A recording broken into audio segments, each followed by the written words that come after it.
C'est quand tu es ado, tu as des rondeurs là, vraiment, qu'il faut que, même si tu as 14 ans, on ne peut même pas s'imaginer. Ça, c'est vrai. Et c'était un bar qui venait d'ouvrir en plus, qui était nouveau.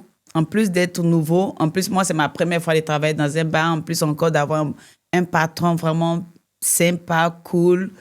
Donc, ça fait qu'on était tellement à l'aise. Le Bougnac, on appelait ça le Bougnac. OK. Et on était tellement à l'aise là-bas. Et donc, c'est là-bas que Beno m'a vu danser, vu que je me faisais remarquer beaucoup. Et après, il a demandé à Pamela de m'appeler. Et après, lui-même, il m'a appelé. Et ce jour, quand je partais faire le clip, je partais me coiffer. Et il m'a appelé vite fait, tu peux passer à la maison, on te fait le clip et tout. Donc, j'ai dit, OK, d'accord. Donc, je garde le taxi au Millionnaire, j'arrive. Non, on va faire ce clip, on appelle ça Koumalébé. Tu fais 1, 2, 3, bam, bam. Ah ouais, OK. Et donc, pas de répétition. Pas de répétition, rien. Il a juste dit, c'est le concept qu'elle a. Moi, je voulais juste faire mon truc pour aller juste me coiffer parce que j'avais mis la casquette et j'avais les cheveux déjà au vent. Quand j'arrivais chez la coiffeuse, je me coiffais direct. L'histoire est tellement intéressante. Mais attends, allons doucement. Parce que moi, j'aime aller pas à pas. Oui. Avant d'aller sur le gros chapitre, Serge Beno, dans ta carrière de danseuse, et même après, il t'a produit en tant qu'artiste à Star Factory des années plus tard, 2015-2016.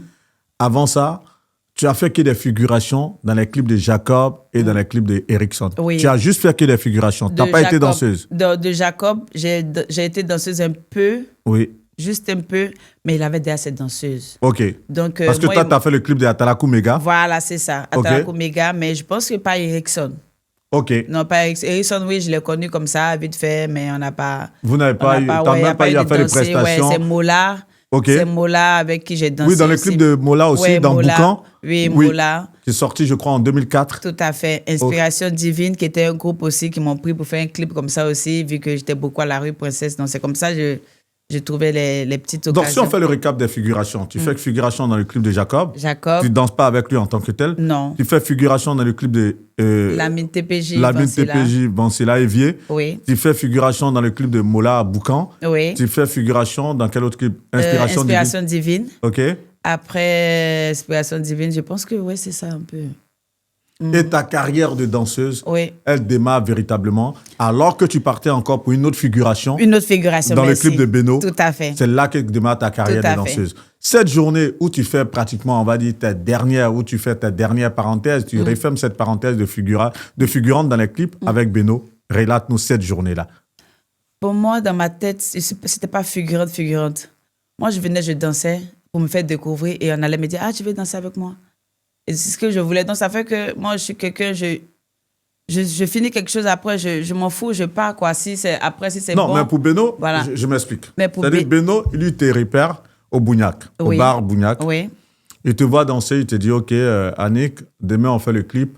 Il te dit pas, viens danser. Hein. Il dit, on fait un clip, tu viens danser. Il me voit même pas. C'est pas surprise parce que j'allais me coiffer. OK. C'est ma copine qui lui donne mon numéro.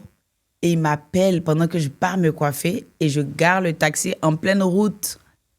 Ah, tu laisses la coiffure? On n'a pas programmé, je laisse la coiffure. C'est pour ça que je ne suis pas coiffée dans le clip. Raconte-nous. Et donc, quand il a dit ça... Un moment culte.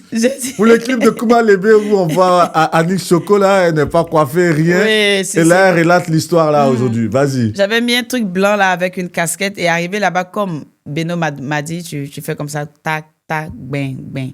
J'ai dit, OK, dans mon vite fait, je voulais faire mon truc parti. Et il m'a passé même le t-shirt noir que j'avais porté, c'était pas ça que j'avais porté pour venir. Mais comme on ne voyait pas bien mes reins dedans, c'est Beno qui m'a prêté son t-shirt noir là. Et j'ai mis sur mon collant et la casquette. Et j'ai fait ça vite fait comme ça. OK. Après, pour moi, j'ai figuré, c'est comme d'habitude, je pars. Et c'est là que, après, Beno, il ne m'a pas rappelé. Je pense qu'il a tourné pendant 1 année. Et moi, je ne savais pas aussi qu'il me cherchait et c'est comme ça que je tombe enceinte. Et pendant que je suis enceinte, il est en train de me chercher. Et moi, je ne sais pas. Et moi, je me cachais pour ne pas que les gens me voient et tout. C'est comme ça, à 8 mois de grossesse, il me voit à Figayo. Il était avec Jules Beko. Je crois que Beno commence en 2008, si j'ai bonne mémoire.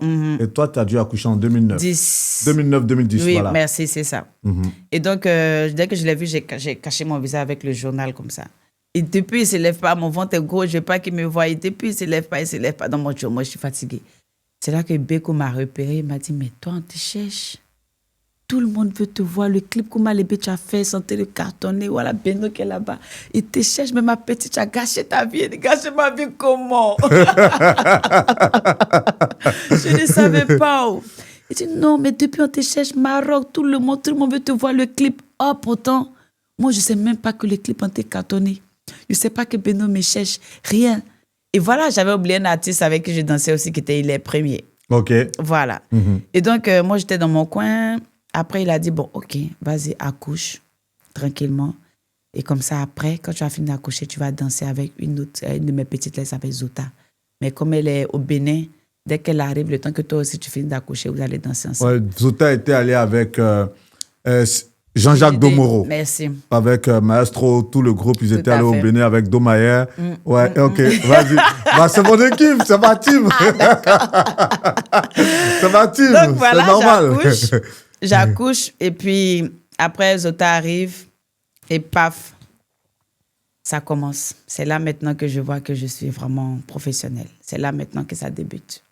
Cette carrière, elle démarre comme ça. C'est-à-dire, ce qui est hallucinant dans ce que tu relates, c'est quoi? C'est que tu vas juste sur une petite partition dans le clip de Beno. Merci. Et ça explose. C'est-à-dire, on a l'impression que tu es danseuse carrément de Beno, alors que tu étais allée juste comme ça. Merci. Et après, malheureusement, tu disparais des écrans radars. Ouais. Et aujourd'hui, et du coup, en 2010, Beno il te retrouve. Oui.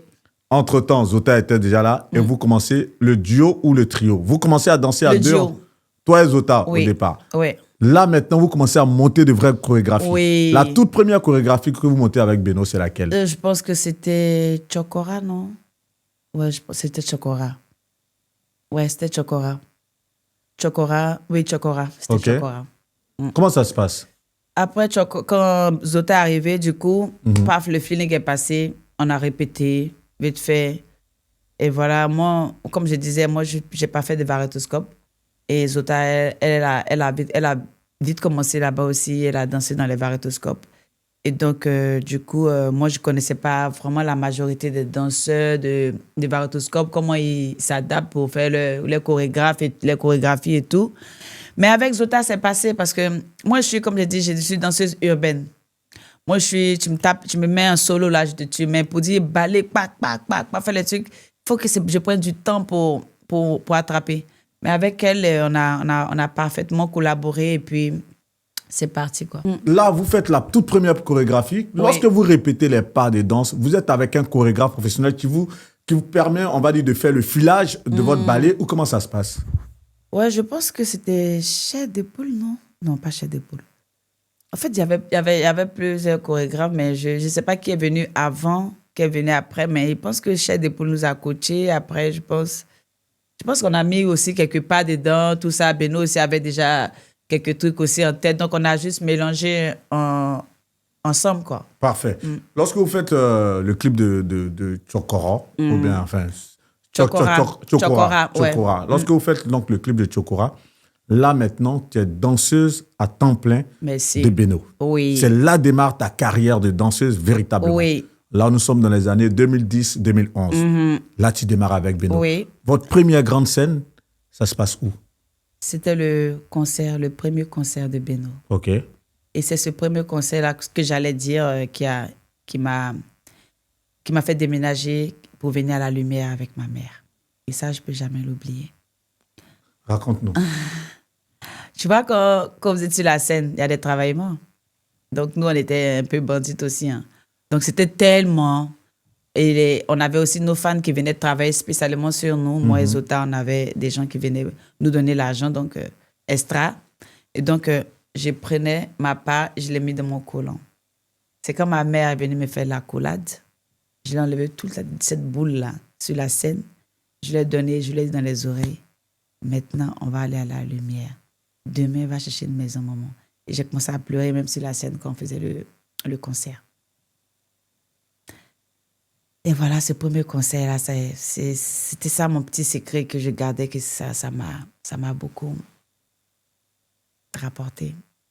Tu m'en parles, là, j'ai la chair de poule, je te promets. C'est-à-dire que durant tout ce temps, ta mère, en ce moment, elle vit où? Ma mère, elle vivait à Yopougon. Elle était à Yopougon, Béago. Toujours à Béago? Oui, toujours à Béago. On a duré à Béago. On a duré à Béago. Après, je pense que on est parti où encore? Non, c'était Béago. Après, Niangon, c'était Béago. Donc, Niangon, Béago, c'est-à-dire là, elle a eu les histoires avec, enfin, pas des histoires. Les histoires, c'est à Koumassi déjà, voilà, après Koumassi. Avec son ami. Donc, après son ami, vous retournez à Béago. Oui, merci. Et c'est étant à Béago là, tu fais la figuration, tu attends des années. Non, à Béago, ma mère était là-bas parce que moi, j'avais accouché. C'est ça. Tu vivais avec ton homme. Voilà, j'étais chez le père de ma fille et elle était de l'autre côté. Et donc, du coup, je faisais la navette. Et voilà, j'avais aussi des problèmes avec le père de ma fille. Et donc, il fallait aussi que j'ai un coin où peut-être aller à chaque fois. Parce que après, quand je me suis dit que comme j'étais trop à la maison, ou bien j'allais pas trop chez mes parents, ou bien parce que chez ma mère aussi pour aller, j'ai la flemme parce que je peux pas sortir là-bas tard dans la nuit pour aller danser à Beno. Donc, ça fait que je suis dans le foyer et en même temps, je vais aller danser. En même temps, je vais m'occuper de ma fille. Et donc, du coup, cette partie-là m'a un peu fatiguée. Mais, comme je t'ai dit, le premier concert a fait que ma mère est allée à Nanuret. On va revenir sur ce premier concert. C'est comme ça que ma fille est allée. Parce qu'il y a eu tellement d'émotions là-dedans quand tu relatais un peu... quand tu relatais la scène, là, oui. On va revenir là-dessus, t'inquiète. Mais quelque part, c'est vrai que le fait d'être en couple, de trouver son chéri, de faire un enfant, on est toujours heureux. Mais est-ce que toi, quelque part, cette relation, quand tu rentres là-dedans, tu ne te dis pas que c'est une certaine sécurité quelque part parce que tu as tourné ça et là, tu te dis, bon, j'ai un homme qui m'aime, je vais rester avec lui. Est-ce que forcément, ce n'était pas par sécurité ou bien c'était vraiment un choix qui était bien mûri? C'était aussi par sécurité, d'abord parce que cet homme-là m'a aidé un peu dans les moments difficiles. Et aussi, en gros, par sécurité. Mais quelque part, parce que c'est lui qui t'a permis aussi de danser, tu as été danseuse avec lui. Oui, j'ai été danseuse. Avant même de danser véritablement avec Beno. Merci. Donc, le fait qu'il t'ait fait confiance aussi, il était un peu comme un grand frère aussi qui te protégeait. Comme un grand frère, voilà, qui me donnait tout, qui a fait mon premier passeport, qui déjà cet amour de grand frère, ça m'a envoyé à l'aimer, en gros. Et je pense que il va voir ça maintenant. Non, mais ça fait plaisir parce que ce qui est intéressant dans votre relation quand même, il y a eu une belle petite fille qui est née, qui vit aujourd'hui avec ta maman, je crois bien. Et forcément, tu te dis, OK, j'ai eu un homme pour moi qui m'aime et qui veut fonder une famille avec moi, qui me protège, avec qui je vis. Pourquoi ne pas mener... C'était ça. Avant ça, est-ce que tu avais eu des relations chaotiques quelque part? Avant ça, oui. Mais j'avais pas pensé à avoir un enfant vraiment ou dire à quelqu'un, oui, je te fais un enfant. Jamais. C'était vite. Bon, voilà. J'étais pas vraiment sérieuse. Moi, c'était la danser. C'était vraiment danser. L'histoire de se mettre en couple, là, c'était pas trop mon... Tu poursuivais un objectif. Voilà, tu voulais te réaliser dans ta passion. Donc, même quand un homme venait te draguer, tu ne donnais pas vraiment, tu t'investissais pas dans la relation véritablement. Oui, je ne m'investissais pas et puis j'étais vraiment pas... J'étais adolescente aussi, dans la tête, j'étais pas vraiment posée.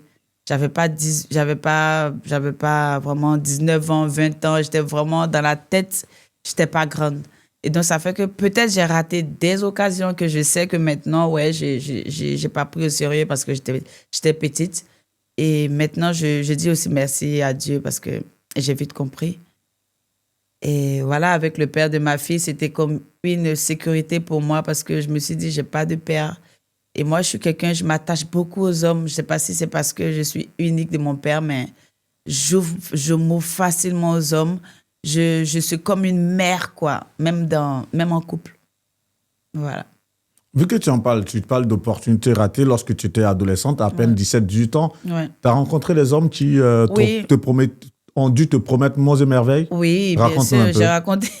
J'ai rencontré des gens quelques histoires comme ça que tu n'as jamais relatées, mais sans dire les noms peut-être pour protéger l'identité de ces personnes. Je n'ai pas dit les noms. Mais si j'ai rencontré des personnes vraiment qui étaient toujours gentilles avec moi, c'est ça en fait.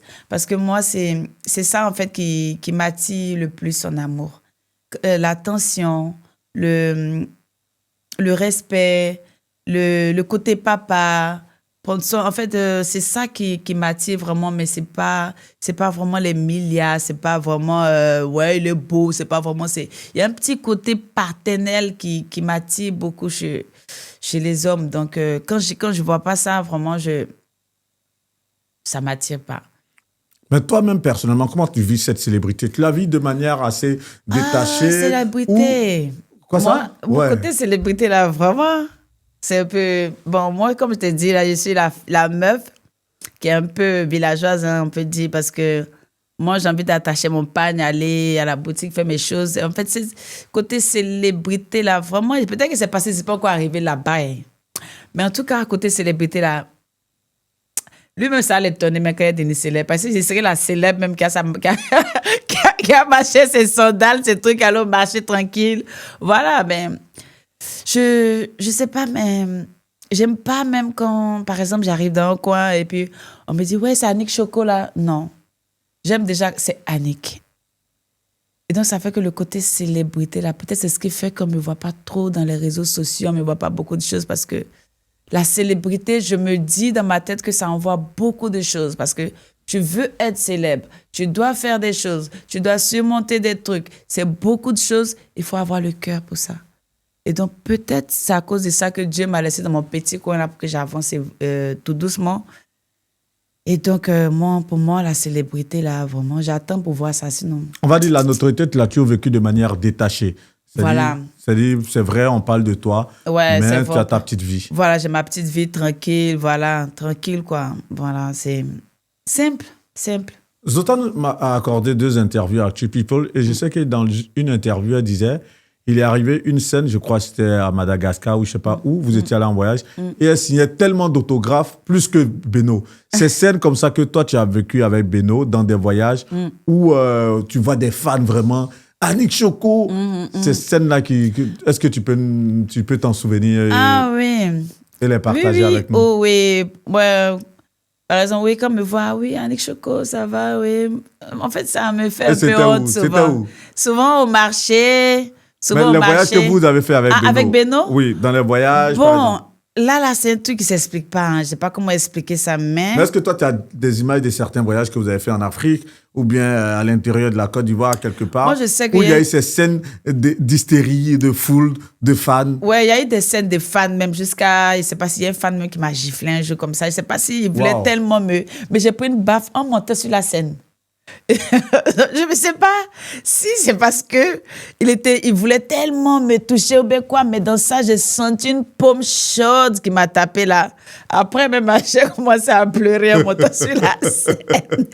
Et donc, oui, c'est ça. À chaque fois, il y a des autographes, il y a beaucoup de choses. Et comme tu sais, les fans nous ont toujours mis en concurrence, moi et Zota et tout. Et donc, souvent, il arrive qu'une peut signer des autographes ou bien l'autre même n'a pas... Peut-être, mais en fait, moi, toutes ces choses-là, je sais pas, mais j'ai pas encore vraiment prêté attention, quoi, parce que avec Beno, je voulais arriver à là. Il y a des fois où j'étais pas là et c'était Zota seule qui dansait parce que j'étais à la fois nourrice et j'allais danser et je gérais un foyer. Donc, il y a beaucoup de choses qui ont fait qu'elle seule, on la voyait plus avec Beno. Il y a des gens qui disaient que non, mais Annick, elle est où? Ils ne savent pas, mais c'est aujourd'hui que je dis ça. J'étais à la fois nourrice et à la fois en même temps une femme qui s'occupait de son homme. Et donc, du coup, je n'avais pas le temps. Le temps que j'ai fini de cuisiner, m'occuper de la fille arrive, ils sont partis. Ils sont en retard. Il y a plusieurs fois, j'ai été en retard comme ça. Et donc, ce côté autographe, oui, souvent, oui, mais c'est normal, quoi. Normal. Avant de te prononcer sur cette concurrence en griffe, enfin, vous mettez en concurrence, toi et Zota, tu l'as dit tout à l'heure. Oui. Avant de te prononcer là-dessus, lorsque tu parlais de la gifle, ça m'a rappelé une scène que DJ Jacob a vécue au Cameroun, où les fans, quand il va voir cette interview, il va s'en rappeler, il me l'a raconté en 2005. Où il était au sommet de son art au Cameroun, il est allé et il y a un de ses fans qui lui a mis une vraie baffe. Mais souvent, il ne veut pas te gifler, mais c'est peut-être qu'il y a quelqu'un qui a dans l'émotion là-bas aussi, voilà. Dans l'émotion, il veut tellement te toucher. Voilà, et au moment où la main part, l'artiste est en train de passer. Tout à fait. Paf, c'est parti. Tout à fait. Cette concurrence, vous la viviez, vous, de l'intérieur, très sainement, ou la viviez comment véritablement, comme les fans pouvaient se l'imaginer ou pouvaient se le transmettre dans leur tête? Moi, Zota, je l'ai toujours vue comme ma sœur, quoi. Parce que, entre vous deux, qui est la plus grande, la plus âgée? Moi, je suis la plus âgée. OK. Et donc, Zota et moi, on n'a jamais eu de discussion. Et moi, en amitié, déjà, j'aime déjà ce que mon ami aime. Du moment où je t'aime, j'aime ce que tu aimes. Et donc, du coup, elle et moi, c'est tellement passé vite fait et que on n'a pas eu de problème jusqu'à aujourd'hui. On se retrouve à travailler ensemble, à part Beno. Et je pense qu'il y a eu la venue de Sandia après. Voilà, et tu connais, les femmes à trois, il y a beaucoup de choses, mais... Bon. Quand Sandia arrive, c'est quoi qui fait éclater un peu le petit trio? Bon, quand Sandia, elle arrive, je pense que Sandia et Zota, elles ont déjà dansé ensemble dans Varitoscope. OK. Ouais, que moi, j'avais pas fait. Donc, elles se connaissaient il y a longtemps. Et dans ce genre de troupe-là, il y a toujours des petits trucs peut-être qu'elles ont vécu avant, mais moi, je vivais des choses où l'autre me dit « Ah oui, il y a des choses qui sont passées avant. » L'autre m'expliquait. Mais j'étais tout au milieu. Et ouais, il y avait souvent la paix. On était ensemble, tranquille, jovial, mais il y a toujours un petit truc entre les femmes. C'est pas forcément garçon, c'est pas forcément... Mais les gens, même ils vous mettent en concurrence déjà. Si t'es pas fort d'esprit, tu risques de gâcher l'amitié ou de gâcher le groupe. Mais comme j'ai dit, c'est pas... Sandia, elle n'est pas venue avec un faux esprit. Mais c'est toujours les gens qui poussent les gens à se gâter entre eux, comme je peux dire. Et donc, voilà, après, ça n'a pas marché. C'est Dieu qui l'a voulu aussi. Hein. Est-ce qu'il y a déjà une scène dont tu te souviens là, qui a fait qu'un jour, c'est parti en vrille entre vous? Bon, je pense qu'il y a une scène où je devais dormir avec Sandia. Après, je dois dormir avec Zota. Après, il y a 2 chambres. On est 3. Qui doit avec qui? Oh, pourtant, moi, je sais que Zota, elle savait il y a longtemps. Sandia, elle est arrivée, elle m'a adoptée tellement, elle aussi, voilà. Et donc, j'étais dans ce mood-là. Mais après, ça allait, quoi. Il n'y avait pas vraiment de discussion. Mais je veux dire, les deux se connaissaient avant moi. Et moi, je suis la nouvelle. Donc, quand c'est comme ça, toi, tu es au milieu, c'est toi qui est avec ici, tu es avec l'autre. Parce qu'elles se connaissaient il y a longtemps. Ils ont déjà fait les camaraderies avant il y a longtemps.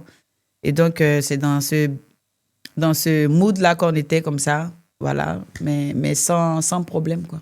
Outre ces petites histoires entre les jeunes filles que vous étiez en tant que danseuse, forcément, lorsque vous avez commencé à avoir cette notoriété, ces Beno et ces danseuses, Sandia Chouchou, Annick Choco, Zota, forcément aussi, il y a eu pas mal de rumeurs qui ont couru un peu sur des rapports que vous pouviez entretenir.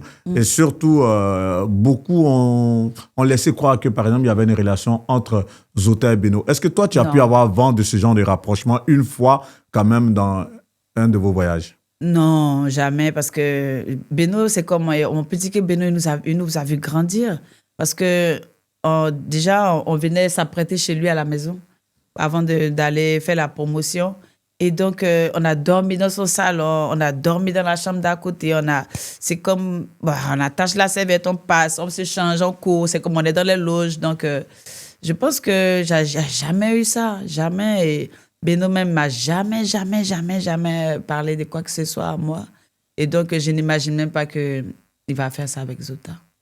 Vous aviez vraiment des rapports très professionnels. Très professionnels et c'est comme un père. C'est vraiment, il nous a tellement éduqués à sa manière que on le voit comme un père. Le respect que j'ai pour Beno, c'est comme... J'allais en arriver parce qu'avant qu'il te produise en 2015-2016, sous le label Star Factory, forcément, lorsqu'il te repère là, pour ce clip-là, et après tu deviens danseuse, et grâce à lui, tu arrives vraiment à avancer dans la vie quelque part. Est-ce qu'un jour, vous avez eu un tête-à-tête où il t'a parlé comme le grand frère, le papa, le mentor? Est-ce que tu te rappelles ce tête-à-tête qu'on a à deux souvent, où il a dû te reprendre pour te dire non, Annick, il faut qu'on se parle? Est-ce qu'il y a eu une scène comme ça? Ouais, je pense qu'il y a il t'a parlé de quoi ce jour-là? Je pense que c'est le retard. Une fois, je suis arrivée tellement en retard que il pouvait même pas me parler, mais il m'a regardé jusqu'à ses yeux ont rougi, jusqu'à... J'ai l'impression que même il était fâché, mais là, tu frappes. Mais après, il est passé, quoi. C'est quelqu'un aussi, Beno, il faut dire que c'est quelqu'un qui ne parle pas beaucoup. Hein. Lui, qui te parle une fois, quand il dit une fois, si tu as pas écouté, mais tu n'as pas dit, lui, il est parti. Hein. C'est pour ça que quand il dit quelque chose, il fait. Et voilà, c'est ce respect-là qui est toujours resté jusqu'à aujourd'hui. Et donc, vraiment, Vu qu'on parle de Beno, j'ai pris mon téléphone exprès parce que je vais te montrer cette image, la dernière image que tu as partagée avec lui sur scène. Et cette image a fait le tour du monde. Oui. Quand tu vois cette image-là, quand tu la vois, qu'est-ce que ça te fait? Où tu l'as entrelacé lors de son dernier concert au Parc des Expositions. On t'a vu débouler sur la scène. C'est pas endiablé en quelques secondes. Et après, il t'a enlacé. Lorsque tu regardes cette image. Ouais, quand je regarde cette image, je me sens dans les bras de mon père, quoi. De mon père, de mon mari, de mon tout. En fait, c'est comme... C'est une décharge émotionnelle. Voilà, en fait, voilà. Parce que c'est tellement quelqu'un de vraiment charismatique. Et donc, je l'aime tellement. Et donc, étant dans ses bras comme ça m'a... Quand tu vois la photo, tu sens que mes yeux... Même... S'il y avait une seule image qui devait faire tilt là dans ta tête, ce serait quelle image de toutes vos années de collaboration? On était à Madagascar. Après, je pense que moi et Zota, on est rentrés dans la cuisine de l'hôtel pour aller préparer une soupe de poisson parce que on aime cuisiner. Déjà, moi, ma deuxième passion, c'est la cuisine. Zota aussi adore cuisiner. Et Beno, il s'est réveillé. Ah, Joe, vous avez fait soupe dans l'hôtel des gens ici. On vous les fait là, vraiment... Et souvent, c'est ma voiture, là, c'est pas un salon de coiffure, parce qu'il y a toujours des fonds de teint, des choses, par exemple, peut-être la lacet des hôtels là-bas, mes chaussures sont là-bas et tout, voilà. Et après, je pense qu'il y a une autre fois où il nous a fait asseoir à trois, il a demandé, toi, tu vas arrêter de danser à quel âge? Toi, tu vas arrêter de danser à quel âge? Toi, tu vas arrêter de danser à quel âge? Et il a même filmé le jour. Moi, je pense que j'avais dit 30 ans, mais puis il a dit, t'es sûr? Mais là, j'ai dépassé les 30 ans. Et donc, après ça, il y a tellement de choses. Il y a tellement de choses. Bon, quand on chantait dans la voiture, à chaque fois qu'on part quelque part, on chantait dans la voiture avec Jules Bécaud, avec Ivan. On était vraiment une famille, vraiment. Si on pouvait ramener le temps en arrière, j'allais... Waouh! Ouais, je te jure. Là, moi, je vais ramener le temps en arrière. Je vais ramener le temps en arrière parce que j'aime bien poser cette question sur ce plateau-là, dans ce studio de The Pod sur Paris. Si tu dois ramener le temps en arrière et faire passer un message, peut-être que tu as déjà peut-être susurré dans ta tête, un message auquel tu as déjà réfléchi, faire passer un message, par exemple, à Beno, un message inédit auquel tu as déjà dû penser. Tu as la caméra, si tu veux lui donner ce message-là de manière exclusive. OK. Allô, vieux. Voilà. Guillaume m'a posé la question. Si je devais revenir en arrière, je pense que j'allais être vraiment ponctuelle. J'allais être ponctuelle et j'allais vraiment... c'est surtout la ponctualité parce que je pense que ça a été ça notre problème. Et la concentration. Et maintenant, je me vois tellement prête pour faire ce que je devais faire. C'est pour ça que je me disais que si le temps revenait en arrière, j'allais être ponctuelle et posée dans la tête. Et voilà, savoir la route. Mais comme Dieu l'a décidé comme ça, sache que ça sera toujours marqué dans ma tête, quoi. Outre la ponctualité, qui a été toi ton talon d'Achille, tu n'as pas été assez ponctuel, tu n'étais pas concentré. Oui. Mais s'il y a un message personnellement, humainement, que tu veux faire passer à Beno, en tant qu'un grand frère, en tant qu'un mentor, ce serait quoi comme message? C'est que... Tu lui dirais quoi là? Je lui dirais que je le sais comme un homme très fort. Oui. C'est créateur, on peut dire quoi encore? Tout ce qu'on voit là? Non. L'autre est parti, l'autre est parti, l'autre est parti. Mais après, tu es toujours resté avec la force. Tu as créé, tu as fait naître de nouvelles danseuses. Et je ne sais pas comment je vais expliquer ça, mais Viens, tu es fort. Tu es fort. Et quand nous on va, on se rallie, on revient. Non, en gros, ce que je peux lui dire, c'est que Dieu vraiment continue toujours de lui donner la force, l'inspiration, la créativité. Parce que, ouais, big respect. Ouais. Il était pas le pour mon cœur, t'es pas gném. Mais justement, ça cure de jouvence sur les réseaux sociaux où il est tout feu, tout flamme. Il fait en moyenne au moins 5 à 10 publications par jour. Comment toi, tu vis tout ça? Non, ça, c'est pas nouveau. Oui, c'est pas nouveau, mais comment tu le vis? Parce que là, il est passé à une autre vitesse. Et là, c'est assez cadencé, c'est assez constant, c'est régulier. Oui. Et ton regard sur ça? Je pense qu'il est vraiment bosseur. Il est vraiment bosseur. Parce qu'avant, il nous disait, il me donnait des conseils, même, tu sais, les stratégies sur les réseaux, là, c'est les petits trucs. Même tu es en train de cuisiner, tu danses, tu fais les choses, même tu es en train de... Donc, ça fait que, quand je vois tout ça aujourd'hui, je me dis seulement que, le monsieur, il est vraiment dans la gamme, il est dans sa gamme, Parce que ça fait combien d'années qu'il me dit ce qu'il est en train de faire, là? C'est pas resté concentré. Ouais, merci, en gros. Et Beno, il faut dire que c'est quelqu'un qui va tellement lentement, tout doucement. Ça me rend encore plus fière de lui, quoi, parce que avant, je me rappelle, il y a la première voiture avec quoi on tournait. Mais je sais que il y a des artistes qui, s'ils étaient au niveau de Beno, on était avec eux, ils n'allaient pas rouler dans cette voiture. Et aujourd'hui, de loin, j'ai vu C'était quelle voiture? Je pense que c'est une Honda rouge comme ça, plate comme ça, ou quand ça soit derrière, mais le truc même ça baisse. Mais ça l'a pas fait quelque chose. Il est toujours resté dans sa gamme, concentré, vraiment carré, quoi. C'est ce qui fait que je suis encore plus amoureuse de lui parce que c'est cette personne-là qui est vraiment gammée, quoi. C'est ça. C'est ça, en fait, le premier truc que j'aime chez Beno. Quelque part, c'est vrai, c'est un artiste, mais c'est en même temps un homme d'affaires. Wow. Et il a même dit son modèle en tant qu'artiste qui est dans le monde des affaires, c'est P. Diddy. Il a su se réinventer chaque fois. Il a su aller à son rythme pour pouvoir asseoir son empire quelque part. Parce que il est dans l'immobilier, il est aujourd'hui propriétaire, il est dans d'autres affaires. Il est aujourd'hui promoteur, producteur à travers Star Factory. Il est promoteur de lui-même ses propres concerts. Ouais. Donc, il a su vraiment... C'est créateur, ça ne m'étonne pas. Voilà. Parfait. Le temps de refermer rapidement l'épisode Beno.